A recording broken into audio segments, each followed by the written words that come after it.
Lucinta Luna jatuh sakit, malah dicibir kena azab.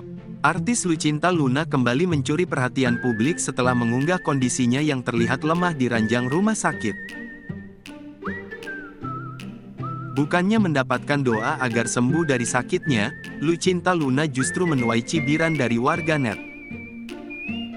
Tak sedikit warganet yang menyebut jika sakit Lucinta Luna adalah azab dari Tuhan, lantaran kerap melakukan operasi plastik. Kabar Lucinta Luna jatuh sakit dibagikan langsung oleh sang artis di TikTok dan Instagram pribadinya belum lama ini. Artis transgender ini harus rawat inap di Mayapada Hospital untuk beberapa hari ke depan. Dalam postingannya, Lucinta Luna mengaku kesulitan untuk makan dan susah menelan.